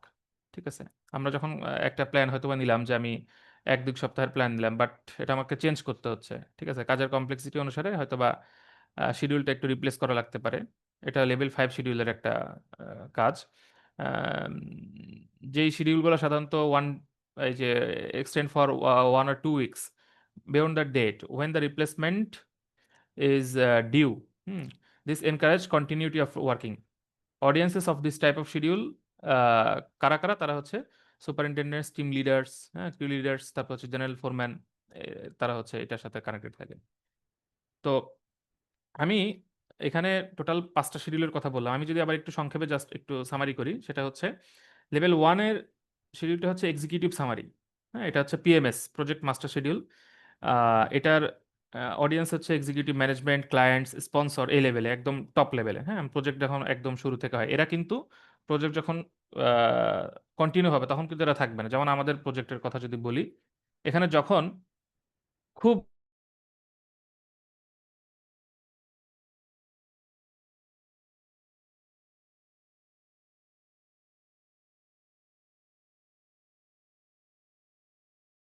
Risk আছে, হ্যাঁ, মাঝে মাঝে মনে হয় যে এই বুঝি মানে গেল, প্রজেক্টটা মনে হয় আর কন্টিনিউ হচ্ছে না। ঠিক আছে, ওই মুহূর্তে কি দেখবেন, দেখবেন হঠাৎ করে কন্ট্রাক্টরের মানে একদম একটা সাউথ ইস্ট এশিয়ান একজন চলে আসছে। ঠিক আছে, সেই পার্সন চলে আসছে। যে এই পার্সনগুলোর আসলে থাকার কথা কোথায় ছিল, তাদের থাকার কথা ছিল মানে একদম ওই যে শুরুতে, হ্যাঁ, লেভেল ওয়ান শিডিউলের কথা যেটা বলতেছি।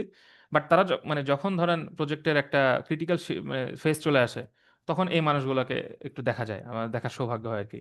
তারা হঠাৎ করে এসে ধরেন ক্লায়েন্টের সাথে মিটিং টিটিং করে সবকিছু মোটামুটি প্রবলেমগুলো সলভ করে তারা চলে যায়। ঠিক আছে, তো লেভেল ওয়ান শিডিউলে ওই মানে পার্সনগুলো থাকে যারা একদম সাইনিং অথরিটির লোকজন আর কি, ক্লায়েন্ট, স্পন্সর, এগুলো।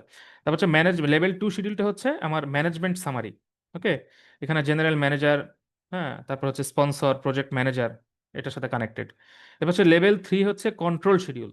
কন্ট্রোল শিডিউলটা কি, যেটা বললাম যে আমরা প্রজেক্ট যখন এক্সিকিউট করি, হ্যাঁ, project execution basically level three schedule বেসিসে হয়। ঠিক আছে, এখানে মেজর এলিমেন্ট সবই থাকবে, ইঞ্জিনিয়ারিং, প্রকিউরমেন্ট, কনস্ট্রাকশন। এটা আমরা আমাদের P6 এর কাজটা শিখবো, বেসিক্যালি এটাকে টার্গেট করে শিখবো, প্রজেক্ট রিলেটেড। আচ্ছা, আচ্ছা, আমাদের সাথে আমি একটু জাস্ট ই করি, মাঝে একটু ইন্টারাপ্ট করি। আমাদের সাথে যারা আছেন, কাইন্ডলি কি কি বলবেন যে আপনারা, আমি তো আসলে একটা কনস্ট্রাকশন প্রজেক্টের বেসিসেই আমি ই করতেছি, তো আমার ইসের সাথে মানে হচ্ছে অ্যাপ্রোচটার সাথে খুব বেশি ফ্যামিলিয়ার লাগছে না, বা হচ্ছে আহ, অন্য রকম ফিল হচ্ছে, ব্যাপারগুলো বুঝতে পারতেছেন না, এমন কি দু একজনকে আছেন নাকি? মানে কনস্ট্রাকশনের সাথে যেহেতু আমার সফটওয়্যারটা বেশি রিলেটেড, এই জন্য আর কি আমি ব্যাপারটা বললাম। অন্য ক্ষেত্র হবে, আহ, সবকিছুর একটা ই আছে। কাইন্ডলি কেউ কি একটু বলবেন যে কোনো। প্রবলেম নাই, ঠিক আছে ভাই। তো মানে এটা তো মানে বেশ like as project management related, হুম, হুম, সেক্ষেত্রে হুম। ঠিক আছে তো। বুঝলেন? আচ্ছা, আচ্ছা, আচ্ছা, মানে আমি মানে ওইটা জানতে চাচ্ছি যে আমার সাথে আপনারা আছেন কিনা আর কি। হ্যাঁ, ঠিক আছে, ঠিক আছে। আচ্ছা, আচ্ছা, ঠিক আছে, ঠিক আছে, ওকে। তো লেভেল থ্রি শিডিউলটা হচ্ছে কন্ট্রোল শিডিউল। হ্যাঁ, মানে প্রজেক্ট যে আমরা মনিটর করি, হ্যাঁ, ধরেন এটা কিন্তু খুবই গুরুত্বপূর্ণ একটা জিনিস, যে মনিটরিংটা কেন জরুরি। এটা কারণ হচ্ছে মানে ইন্টারন্যাশনাল, আসলে ব্যাপারটা হচ্ছে প্রজেক্টের কনসেপ্টটা তো ইন্টারন্যাশনালি। তো তারা যেটা করে সেটা যদি আমরা ফলো করতে পারতাম, আমাদের দেশে যতগুলো প্রজেক্ট হয়, হ্যাঁ, তাহলে কিন্তু আমাদের প্রজেক্টের আউটপুটটা খুবই সুন্দর হতো তাদের মতো, এবং ওয়েল ফার্নিশড হতো আর কি। তো তাদের যেই মানে কোয়ালিটি লেভেল বা তাদের যে হচ্ছে মেন্টালিটি, অ্যাকচুয়ালি আমি বলবো, সেটা হচ্ছে তারা সবকিছু খুব মানে রেকর্ড রাখার বা ডকুমেন্টেড করে রাখার ব্যাপারে তারা খুবই সচেতন। ঠিক আছে, যার কারণে আমাদের প্রজেক্টের যে প্র্যাকটিসটা থাকে সেটা হচ্ছে মানে ইন্টারন্যাশনাল ফান্ডের যে প্রজেক্টগুলো আছে, আমাদের বেসিক্যালি এই প্রজেক্টেও এখানে হচ্ছে মান্থলি প্রোগ্রেস রিপোর্ট এটা খুবই মানে স্ট্রিক্টলি মেনটেন করতে হয়, এবং এটা কন্ট্রাকচুয়ালি টাইম লিমিটও থাকে প্রতি মাসের পরে। ধরেন 7 ডেজ বা 14 ডেজ এরকম একটা টাইম থাকে। এই টাইমের মধ্যেই আহ, আপনার হচ্ছে ডোনার এজেন্সির কাছে রিপোর্টটা সাবমিট করা লাগে। ঠিক আছে। তো এই যে মানে যখন আপনার সবকিছু রেকর্ডেড থাকবে, তখন কিন্তু ধরেন আমাদের দেশে সমস্যাটা হয় কেন, ধরেন একটা প্রজেক্ট হয়েছে, শেষ হয়ে যাওয়ার পরে হঠাৎ করে রাস্তার মানে একটা একটা কিছু উঠে গেছে, ঠিক আছে, রাস্তার ম্যাটেরিয়াল উঠে গেছে 2 দিন পর। এটার কারণটা কি? ওই যে মনিটরিং হয় নাই। ঠিক আছে। মনিটরিংটা যদি ওই সময় মানে মাইক্রো লেভেলে হইতো, রেগুলার বেসিস হইতো, ধরেন 2 বছরের একটা প্রজেক্ট, রোডের একটা প্রজেক্ট করলো 2 বছরের, তো সেই প্রজেক্টটা মানে 2 বছর পরে এসে আমরা দেখতে পারতেছি যে এই ম্যাটেরিয়ালটা খারাপ। ঠিক আছে, এই ম্যাটেরিয়ালটার এই বাজে অবস্থা। তো এই জিনিসগুলো যদি আমরা মানে আমাদের দেশে, যে বললাম যে ইন্টারন্যাশনাল যারা ডোনার এজেন্সি আছে তাদের যে মেন্টালিটি, তাদের যেই মানে সচেতনতার যে লেভেলটা, ঠিক আছে, তারা যে এত সুন্দরভাবে এটা প্র্যাকটিস করে, এটা যদি আমরা করতে পারতাম আমাদের দেশের প্রজেক্টগুলো আরো ভালো আসতো। তো তারা যেটা করে, ধরেন মান্থলি রিপোর্ট যায়, ঠিক আছে, তারা সবকিছু ফলো করতেছে। সো যদি তারাও তো এক্সপার্ট, হ্যাঁ, তারা তো অনেক দেশের মানে বিভিন্ন দেশের প্রজেক্ট করে তারা এক্সপিরিয়েন্স, তারা যদি কোনো জায়গায় কোনো ত্রুটি দেখে, তারা কিন্তু সাথে সাথেই করতে, এবং তাদের একটা গুরুত্বপূর্ণ হচ্ছে তারা প্রতি 3 থেকে 4 মাস পর পরই তারা হচ্ছে একটা মানে ভিজিট দেয় আর কি, যেটাকে মিশন বলে অনেক সময়, হ্যাঁ, তারা ভিজিট দেয় সবকিছু, প্রজেক্টের সাইট গুলো খুব ভালোভাবে দেখে আসে, ই করে মানে ডোনার এজেন্সি হিসেবে তারা এই কাজটা করে।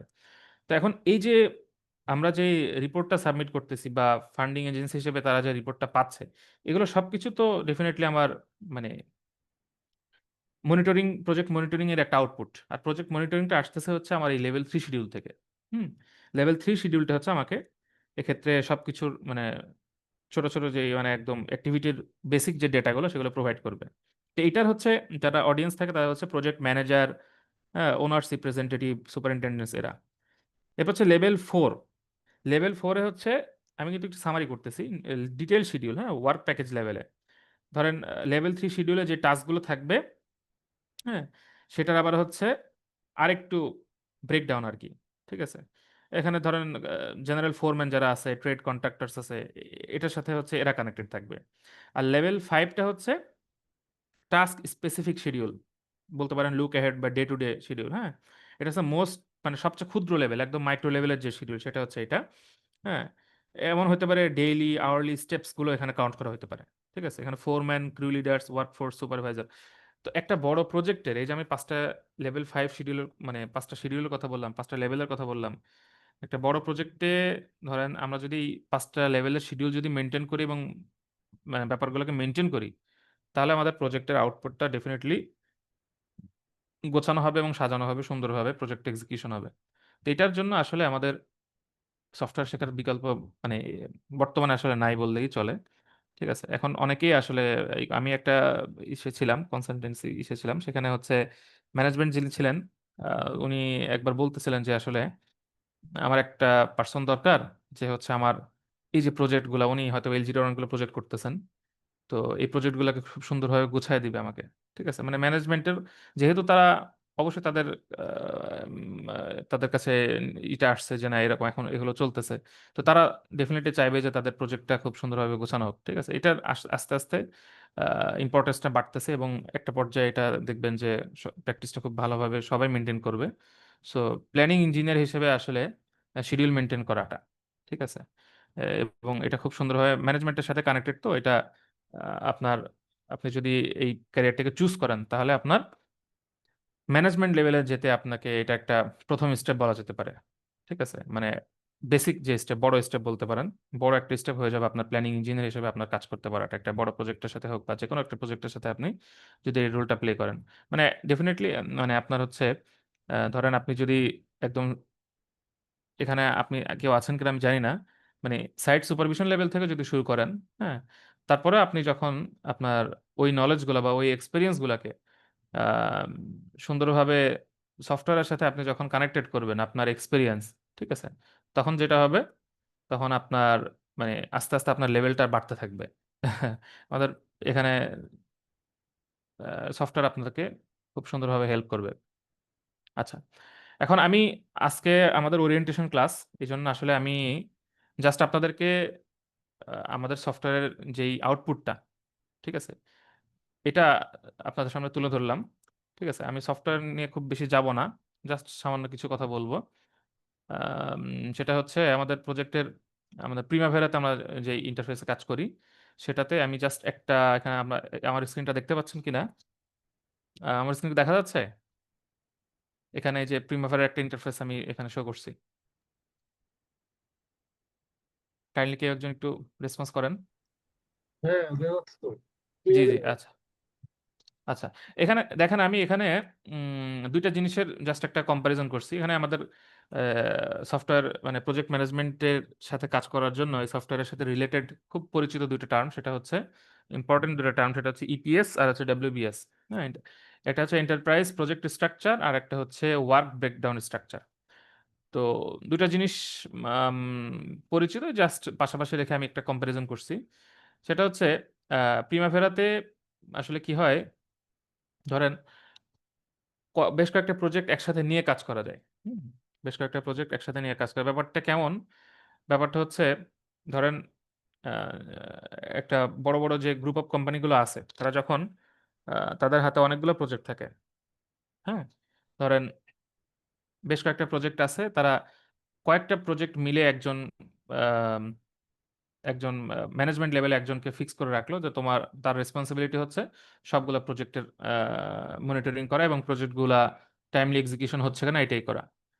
তো তার কাজ হচ্ছে, যেহেতু সে সবগুলা বেশ কয়েকটা প্রজেক্টের রেসপন্সিবিলিটি নিয়েছে, তো তার কাজ হচ্ছে এটাকে একটা এন্টারপ্রাইজ হিসেবে, হ্যাঁ, এটাকে চিন্তা করা এবং সে প্রজেক্টগুলার কোনো কোনো রকম কোথাও কোনো হ্যাম্পার হচ্ছে কিনা, প্রজেক্ট কোনো ক্রিটিক্যাল ফেজে আছে কিনা, প্রজেক্টের কোনো কনস্ট্যান্ট এমন হয়ে হয়ে গেল কিনা যে যেখানে প্রজেক্ট আটকে যাচ্ছে। ঠিক আছে, তো এক্ষেত্রে তার কাজ হচ্ছে এন্টারপ্রাইজ হিসেবে করা। তো প্রিমাভেরাতে যেটা হয় সেটা হচ্ছে একটা এন্টারপ্রাইজ থাকে, যেখানে দেখতে পাচ্ছেন এন্টারপ্রাইজ, এখানে বেশ কয়েকটা প্রজেক্ট, হ্যাঁ, এখানে একসাথে জয়েন্টলি থাকে আর কি।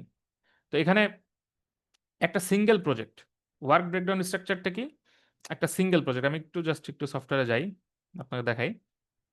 দেখেন যে এখানে আমি এখানে একটা জাস্ট একটা স্যাম্পল প্রজেক্ট রাখছি, সেটা হচ্ছে এই যে দেখেন আমি দেখাচ্ছি।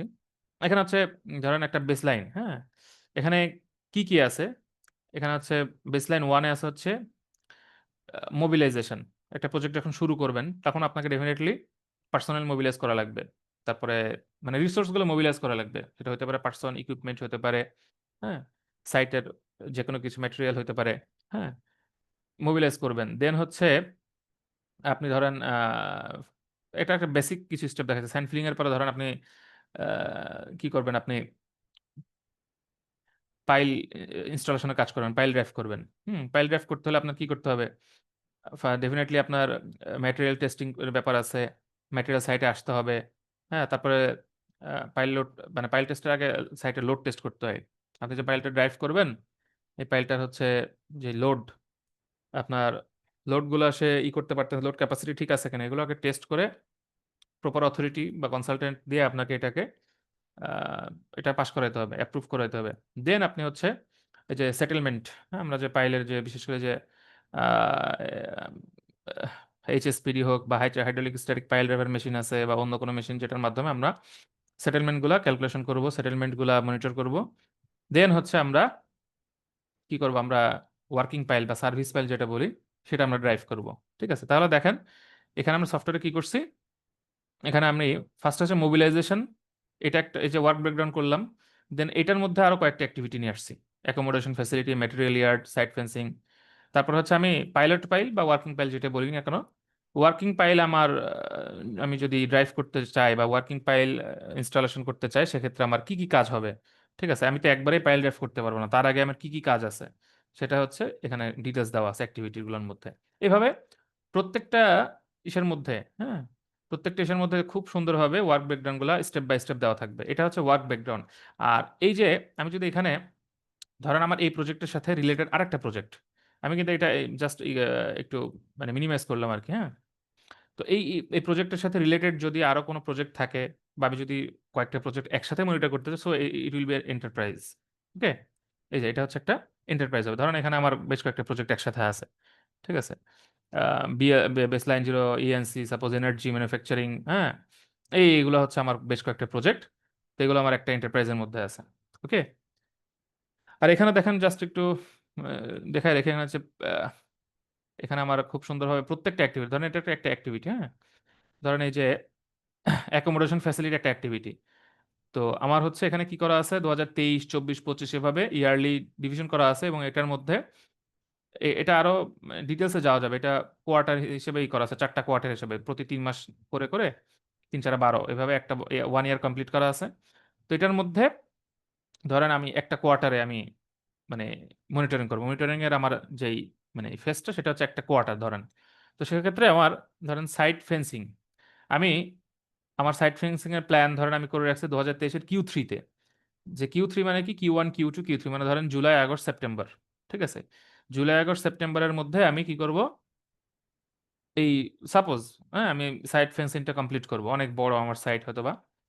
তো এখন ধরেন জুলাই মাসের মধ্যে করব, তাহলে এটা আমার প্ল্যান ছিল যে জুলাই মাসের মধ্যে আমি এই কাজটা শেষ করব।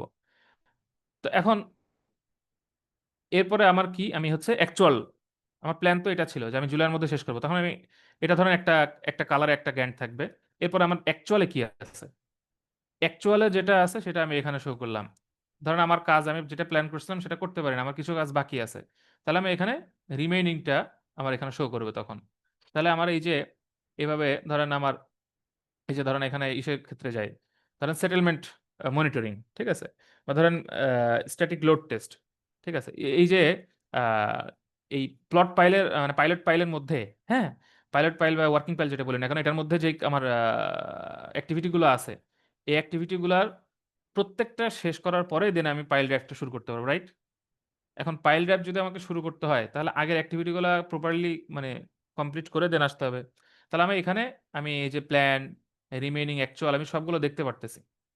ঠিক আছে, এভাবে দেখতে পারার কারণে হবে কি যে আমার ফাইনাল যে অ্যাক্টিভিটি সেটা পাইলট মানে পাইল ড্রাইভ, যেটা আমি মানে আমার মানে এই অ্যাক্টিভিটির মেইন টার্গেট যেটা, সেটা আমি কমপ্লিট করতে পারবো কিনা, এটা আমি একটা সুন্দর একটা লুক অ্যাহেড একটা পেয়ে যাব।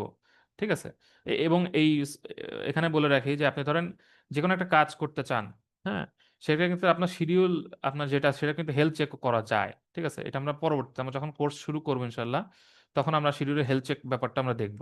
ঠিক আছে, ধরেন আপনি একটা শিডিউল করে রাখছিলেন, সেই শিডিউলটা এখন কোন পর্যায়ে আছে, ঠিক আছে, আপনি ম্যানেজমেন্ট আপনার কাছে জানতে চাই, তো প্ল্যানিং ইঞ্জিনিয়ার হিসেবে আপনি এই সফটওয়্যারের মাধ্যমে সুন্দর একটা ডকুমেন্টেড স্ট্রাকচার্ড ওয়েতে আপনি একটা রিপোর্ট তাকে শো করতে পারবেন যে আমাদের ধরেন অনেক মানে বড় বড় প্রজেক্ট, ঠিক আছে, কোটি কোটি টাকার প্রজেক্ট, হাজার হাজার হাজার হাজার কোটি টাকার প্রজেক্ট, 5,000 কোটি টাকার প্রজেক্ট, 6,000 কোটি টাকার প্রজেক্ট। তো ওইটার আমার এখন শিডিউলটার বর্তমান কি অবস্থা, ঠিক আছে, এটা একটা শিডিউল হেলথ চেক বলা হয়, যে আমি আসলে আহ, মানে কোন লেভেলে আছি, ঠিক আছে, আমার বেনিফিটের লেভেলে আছি নাকি আমার হচ্ছে লসে আছি, এই জিনিসটা আমার ক্লিয়ার বোঝার জন্য আমার এই মনিটরিংটা খুব গুরুত্বপূর্ণ। এই ছোট ছোট লেভেলে সফটওয়্যার আপনাকে মনিটর করে হেল্প করবে। আচ্ছা, সো আমরা এন্টারপ্রাইজ আর ইসের পার্থক্যটা আমরা বুঝতে পারছি কিনা, কেউ কাইন্ডলি একটু ভলান্টারিলি কেউ বলবেন কি যে ইপিএস আর ডব্লিউবিএস এই দুটার ডিফারেন্সটা বুঝতে পারছেন কিনা?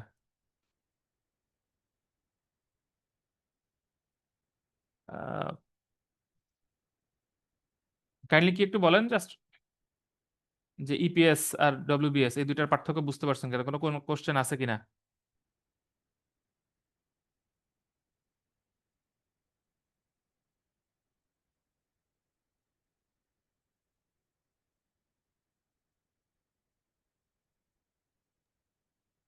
আচ্ছা, আমরা কি কোশ্চেন সেশন শুরু করবো এখন? না, আমি কোশ্চেন সেশনটা আমি একটু পরে আবার করব, তবে আমি জাস্ট বলছিলাম যে এই পার্টিকুলার জিনিসটা আপনারা বুঝতে পারছেন। আচ্ছা, যাই হোক, আমি কোশ্চেন ফেসটা একটু জাস্ট একটু পরে আমি করতেছি। সো এই তো মোটামুটি। আর আমি জাস্ট একটু কোশ্চেন সেশন শুরু করার আগে আমাদের কোর্সের কন্টেন্ট কি কি হবে, আমরা যারা কোর্সের সাথে থাকবো ইনশাল্লাহ সবাই, তো এইটার কন্টেন্ট গুলো আমি জাস্ট একটু ওভারভিউ এখানেই করি। আমাদের ইন্ট্রোডাকশনটা মোটামুটি কিছুটা আমরা করছি, তারপরে সফটওয়্যার ইনস্টলেশন যদি কারো কোনো হেল্প লাগে সেটা আমরা সাপোর্ট দিব, হ্যাঁ, তারপরে প্রজেক্টের এই সফটওয়্যারের যে ইন্টারফেসটা আমি একটু আগে যেটা শো করলাম এটা সম্পর্কে আইডিয়া দেওয়া হবে ক্লিয়ার। তারপর হচ্ছে অ্যাডমিন প্রিফারেন্স, হ্যাঁ, এন্টারপ্রাইজ প্রজেক্ট স্ট্রাকচার ক্রিয়েটিং, তারপরে নিউ প্রজেক্ট ক্রিয়েটিং, হ্যাঁ, ক্যালেন্ডার দেওয়া, প্রজেক্টের ক্যালেন্ডার সেট করা, এটার ইম্পর্টেন্সটা।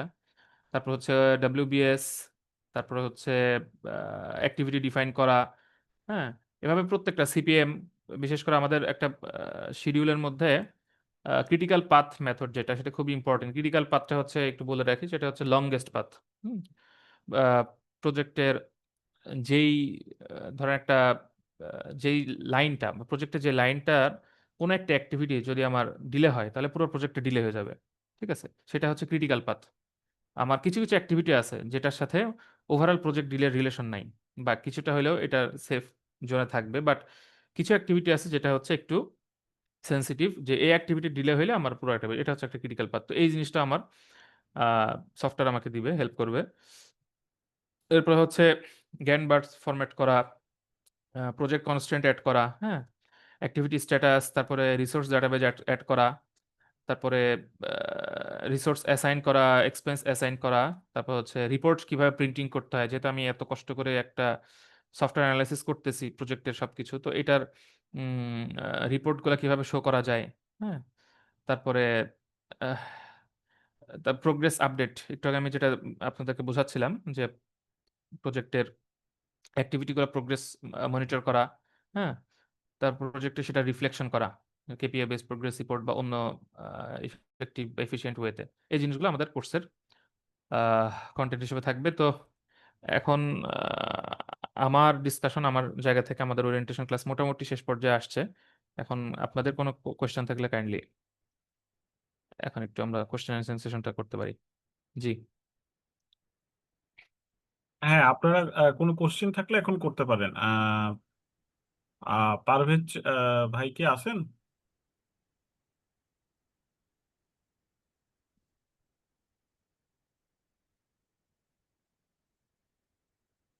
প্রদীপ প্রদীপ ভাই আছেন? জি জি, আমি আছি। জি, কোনো আচ্ছা কোশ্চেন থাকলে করতে পারেন। আচ্ছা, আমার একটা বিষয় জানার ছিল, সেটা হলো যে ওই যে এমএস প্রজেক্ট যেটা, আচ্ছা, ওইটার এই যে প্রিভিয়াস আর P6, এটা কি মানে দুটাকে একসাথে করানো হবে এই কোর্সে?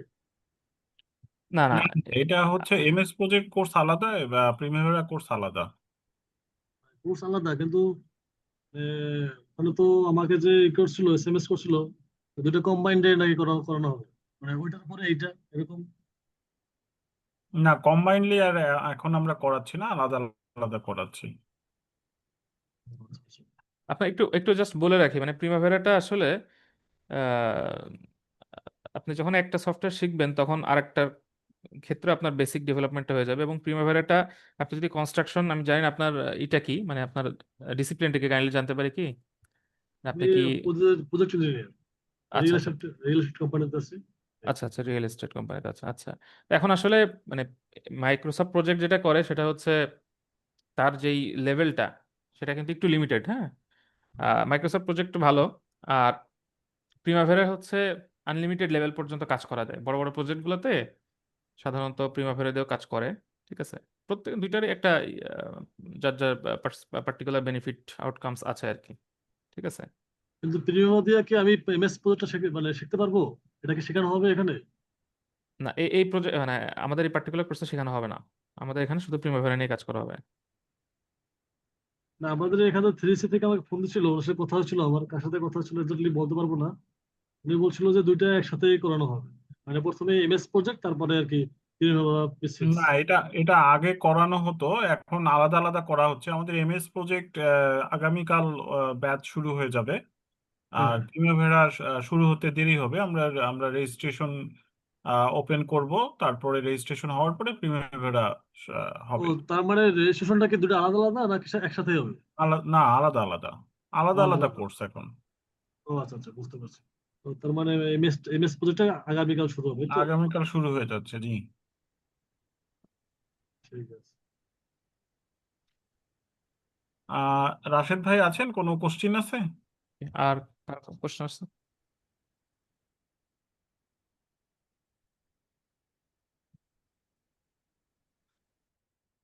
আচ্ছা, আমার মনে হয় আহ, সেরকম কোশ্চেন নাই। যদি কোনো কোশ্চেন থাকে করতে পারেন, অথবা আমরা একদম শেষ পর্যায়ে চলে আসছি। আমরা এখন আমাদের সেশনটি অফ মানে শেষ করব। আহ, শেষ মুহূর্তের যদি কোনো কোয়ারিজ থাকে আমাদেরকে বলতে পারেন। জি জি, জি বলুন। জি, ওয়ালাইকুম আসসালাম। আচ্ছা, আমি তো প্রজেক্ট ম্যানেজমেন্ট ঠিক আছে, এটা আমি পিডব্লিউডি তে আছি। আমাদের এই প্রজেক্ট ম্যানেজমেন্টের খুবই গুরুত্বপূর্ণ একটা অংশ। সেখানে দেখা গেছে যে আমাদের এই জায়গাটা কাজ করার সবার সুযোগ হয় না, যাদের পোস্টিং থাকে তারাই করতে পারে। এখন এক্ষেত্রে আমি আপনার পোস্টটা করলে আমার সুবিধাটা কি, আমি কোথায় এটা ইউজ করতে হবে?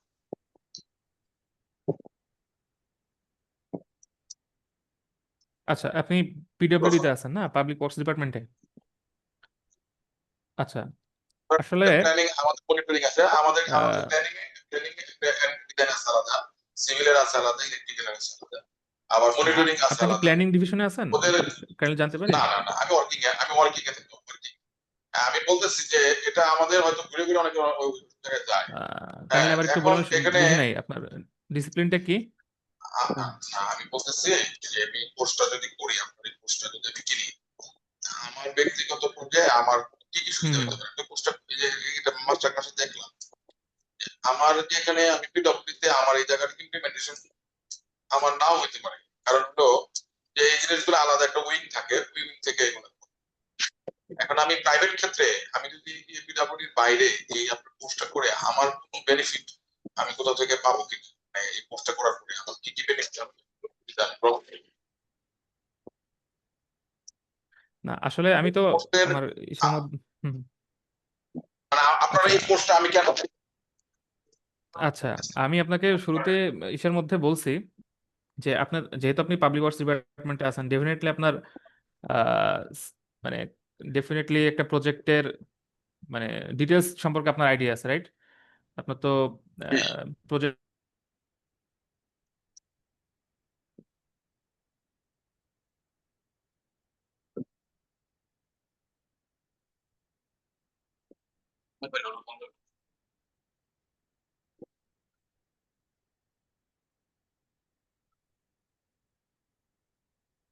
মাহমুদ, আমরা শুনতে পাচ্ছি না।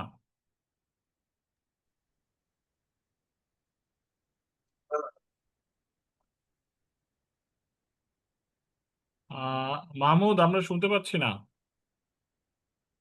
আচ্ছা, মাহমুদ মনে হয় ডিসকানেক্ট হয়ে গেছে, আবার আসছে। জি। সরি সরি, আমি একটু ডিসকানেক্ট হয়ে গেছিলাম। হ্যাঁ, আমি আবার একটু কন্টিনিউ করি। আচ্ছা, আমি যেটা বলতেছিলাম আর কি, হ্যাঁ, যে আপনি তো প্রজেক্টের সাথে মানে প্রজেক্ট এক্সপিরিয়েন্স আপনার আছে কিনা, এটা এটা একটু জানতে চাচ্ছিলাম। মানে যদি আপনি পিডব্লিউডি তে আছেন, ডেফিনেটলি আপনার প্রজেক্টের সাথে কানেক্টিভিটি আছে কিনা?